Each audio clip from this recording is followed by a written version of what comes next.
ఆ మోడ్ గురించి ఈరోజు భగవంతుడు చెప్తున్నాడు అనమాట. కారణం గుణ సంగోస్య. గుణం, మోడ్ ఏంటవి? ఒకసారి మొట్టమొదటి శ్లోకం చదువుదా, ఏం చెప్తున్నారో స్వామి అర్థం చేసుకుందాం.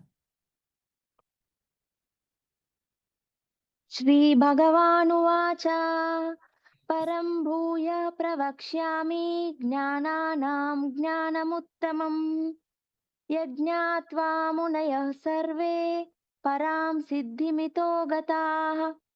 శ్రీ భగవానుడు పలికాడు, దేనిని తెలుసుకొని మునులందరూ పరమ సిద్ధిని పొందారో అట్టి సమస్త జ్ఞానంలో ఉత్తమమైనట్టి ఈ పరమ ఉత్కృష్టమైన జ్ఞానమును తిరిగి నేను నీకు చెబుతాను.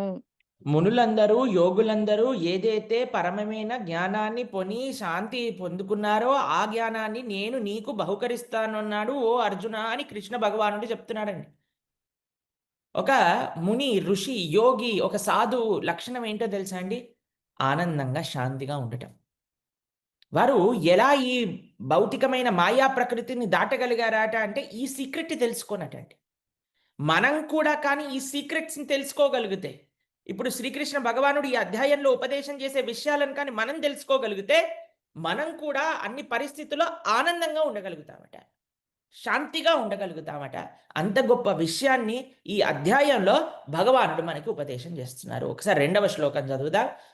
రెండవ శ్లోకము, దాని తర్వాత అర్థం తెలుసుకొని మనం ముందుకెళ్దాం. అసలు ఏంటి ఈ గుణములు ఏంటో అనేది మనం ప్రస్తావన చేస్తుంది.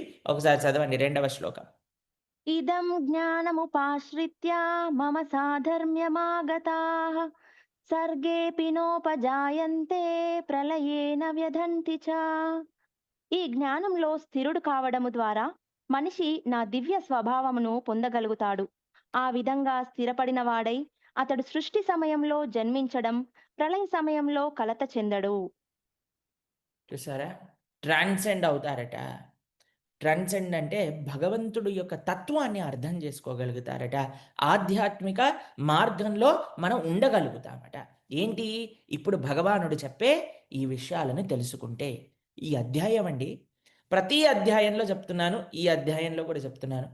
చాలా చాలా మంచి విషయాలు మనం నేర్చుకోవచ్చు. ఇప్పుడు చూడండి, ఒకళ్ళ దగ్గర ముందు ముందు ఇలా ఉంటుంది, దీని తర్వాత ఇది ఉంటుంది, దాని తర్వాత అది ఉంటుంది అని మనకి ప్రతి విషయంలో కూడా ఒక అవగాహన ఉన్నదనుకోండి, దాన్ని మనం జాగ్రత్తగా ఉండొచ్చు. కాబట్టి ఒక ఆధ్యాత్మిక అవగాహన, ఈ ప్రపంచం పట్ల ఒక అవగాహన, ఈ గుణముల పట్ల అవగాహన భగవంతుడు మనకిస్తున్నాడు. దీంట్లో ఏం చేయాలంటే అండి, సెల్ఫ్ ఇంట్రాస్పెక్ట్ చేసుకొని దీన్ని మనం ఎలా దాటొచ్చు, దీంట్లో నుంచి ఎలా మనం మంచి మార్గంలోకి వెళ్ళొచ్చు అని మనం తెలుసుకోగలుగుతాం అనమాట. సరే, ఒకసారి 4వ శ్లోకం చదువుదాం. సర్వయోనిషు కౌంతేయ మూర్తయః సంభవంతి యాః తాసాం బ్రహ్మ మహద్యోనిరహం బీజా ప్రజః. ఓ కౌంతేయ, ఈ భౌతిక ప్రకృతిలో జన్మించడము ద్వారానే సమస్త జీవులు ప్రకటమయ్యాయని, నేనే బీజ ప్రదాత అయిన తండ్రిని అని తెలుసుకోవలసింది. హ్మ్. ఎవరటండి? అందరికీ తండ్రి ఎవరట? అహం బీజ ప్రదః పిత. శ్రీకృష్ణుడు చెప్తున్నాడు, అయ్యా నేను అందరికీ తండ్రిని.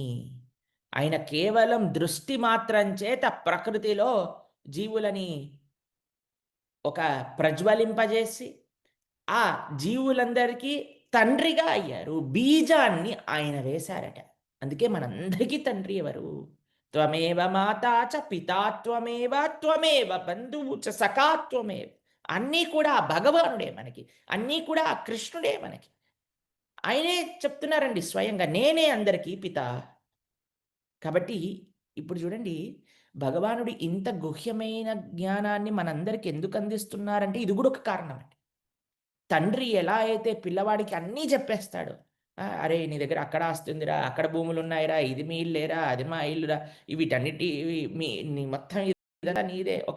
ఒక పుట్టింటికి తీసుకెళ్ళినప్పుడు ఎలా అయితే ఆ ఊరికెళ్ళినప్పుడు, "ఈ మొత్తం పొలాలు నీవే నాన్న, మొత్తం దీనన్నిటికి అధిపతి నువ్వే నాన్న, ఇవన్నీ నీకోసమే నాన్న" అని ఎంత ప్రేమగా తండ్రి చెప్తాడో, అలా మొత్తం ప్రకృతి గురించి మొత్తం చెప్పేస్తున్నాడండి మనకి. చెప్పి, "తండ్రి జాగ్రత్తగా ఉండు. నువ్వు గాని దీన్ని ట్రాన్సెండ్ చేయగలిగితే ప్రపంచాన్ని జయించిన వాడివవుతావు." ప్రపంచాన్ని జయించిన వాడు కూడా ఈ గుణములతో కట్టబడతాడటండి. 5వ శ్లోకం చూడండి, చాలా ఒక చమత్కారమైన శ్లోకం. ఒకసారి చదవండి 5వ శ్లోకం. సత్వం రజస్తమ ఇతి గుణాః ప్రకృతి సంభవాః నిబధ్నంతి మహాబాహో దేహే దేహినమవ్యయం. భౌతిక ప్రకృతి సత్వగుణము, రజోగుణము, తమోగుణము అనే త్రిగుణాలను కూడి ఉంటుంది.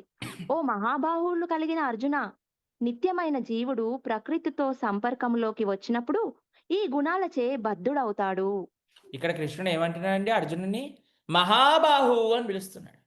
చాలా శక్తి కలిగిన వాడా, జీవులందరూ ఈ గుణముల చేత బంధింపబడతారు. అంటే అర్జునుడికి కూడా చెప్తున్నాడు, నువ్వు మహాబాహువు అవ్వచ్చు, నువ్వు కూడా బంధింపబడతావు. కాబట్టి అటు కొద్దిగా గ్లోరిఫై చేస్తూనే ఇక్కడ చెప్తున్నాడండి, ఇవే త్రిగుణములు. మీరు చూసారా ఇక్కడ భగవానుడు అన్నిటికీ అధిష్టానం, ఆయన కింద 3 గుణాలట. ఏంటి ఆ 3 గుణాలు? మన పప్పెట్ షో చూసారండి మీరు ఎప్పుడైనా?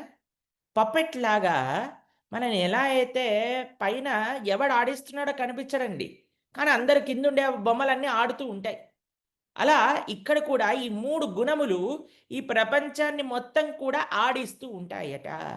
ఏంటి ప్రభుజీ అవి ఏదో చెప్తారంటున్నారు. ఏంటో చెప్పండి తొందరగా అంటే 3 విషయాలు గుర్తుపెట్టుకోవాలండి. ఏంటి 3 గుణములు?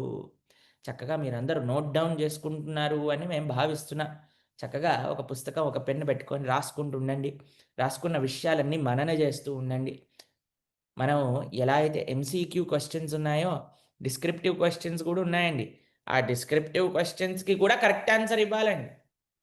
అవి కూడా కరెక్ట్‌గా రాస్తే దాని తర్వాత మార్కులొస్తాయి. దాని తర్వాత భగవత్ ప్రసాదం వస్తుంది. కాబట్టి జాగ్రత్తగా ఈ విషయాలన్నీ తెలుసుకోవాలి.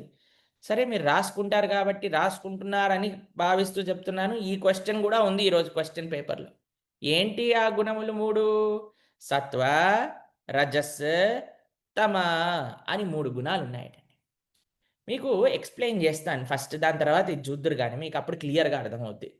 మీరు చూడండి, ఒక లైట్ ఉందండి. ఒక వైట్ ట్యూబ్ లైట్ ఉంది. వైట్ ట్యూబ్ లైట్ పైన మీరేం చేశారంటే, ఒక బ్లూ కలర్ పేపర్ అంటబెట్టారండి. అప్పుడు ఏం లైట్ వస్తుందండి? బ్లూ లైట్ వస్తుంది. కొద్దిసేపు అయ్యాక ఏం చేశారు? అది తీసేసి గ్రీన్ కలర్ కవర్ అంటబెట్టారండి. అప్పుడేమొస్తుంది? గ్రీన్ లైట్ వస్తుంది. అది తీసేశారు. కొద్దిసేపు అయ్యాక రెడ్ కలర్ కవర్ పెట్టారండి. దాని తర్వాత ఏమైంది? రెడ్ లైట్ వస్తుంది. ఆ కవర్ కూడా తీసేస్తే ఏ లైట్ వస్తుందండి? వైట్‌గా ఉంటుంది. లైట్ యొక్క స్వభావం ఏంటి? ఆ ట్యూబ్ లైట్, మీ ఇంట్లో ఉన్న ట్యూబ్ లైట్ ఏంటి? White colour. దానిపైన ఏం అంటబెడితే ఆ కలర్ బయటికొచ్చింది. అంతేనా? అలానే మన యొక్క స్వభావం, మన స్వరూపం ఏమిటి? సచ్చిదానంద స్వరూపం మనం ఆత్మ. ఇప్పుడు ఆ